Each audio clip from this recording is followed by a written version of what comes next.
നിർമ്മാണ പ്രവർത്തനങ്ങൾക്ക് ആവശ്യമായ മണ്ണ് ലഭിക്കാനില്ല.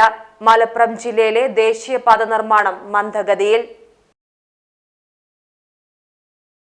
രാമനാട്ടുകര കാപ്പിരിക്കാട് ദേശീയപാത നിർമ്മാണത്തിനാവശ്യമായ മണ്ണ് ലഭിക്കാതായതോടെ നിർമ്മാണ പ്രവർത്തികൾ ഒരു മാസത്തിലധികമായി മന്ദഗതിയിൽ. മണ്ണെടുപ്പുമായി ബന്ധപ്പെട്ട സുപ്രീം കോടതി ഉത്തരവിനെ തുടർന്നാണ് മണ്ണെടുക്കുന്നതിന് തടസ്സം നേരിട്ടത്.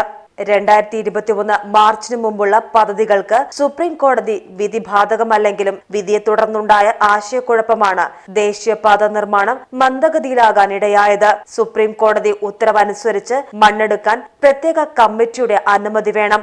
ഇതേ തുടർന്ന് ജിയോളജിസ്റ്റുകൾ മണ്ണെടുപ്പിനുള്ള അനുമതി നൽകാതിരുന്നതാണ് തിരിച്ചടിയായത്. ഇതിനിടെ കാലവർഷം എത്തിയതോടെ മണ്ണെടുപ്പ് പൂർണ്ണമായും നിലച്ചു. മലപ്പുറം ജില്ലയിലെ രാമനാട്ടുകര മുതൽ കാപ്പിരിക്കാട് വരെയുള്ള 80 കിലോമീറ്റർ ഭാഗം 2025 മാർച്ച് മാസത്തിനകം തീർക്കാനായിരുന്നു കരാർ. എന്നാൽ നിർമ്മാണം മന്ദഗതിയിലായതോടെ ഈ കാലാവധി നീളും.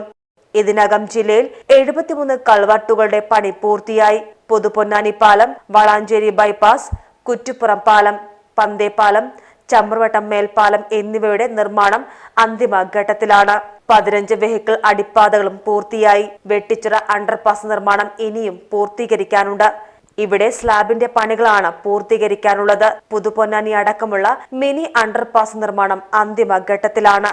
നിർമ്മാണത്തിനാവശ്യമായ മണ്ണ് ലഭ്യമല്ലാതായതോടെ 2000-ഓളം തൊഴിലാളികൾക്ക് കാര്യമായ പണിയില്ലാത്ത സ്ഥിതിയാണ്.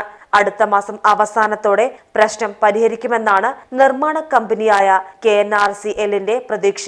നിർമ്മാണ പ്രവൃത്തി ഒരു മാസം വൈകുമ്പോൾ നിർമ്മാണ കാലാവധി 2 മാസം നീളും. മണ്ണെടുപ്പിന്റെ കാര്യത്തിൽ തീരുമാനം വൈകിയാൽ 2025-ലും ജില്ലയിലെ പുതിയ ദേശീയപാതയിലൂടെ വാഹനങ്ങൾ സഞ്ചരിക്കില്ല. Page TV news, Ponnani.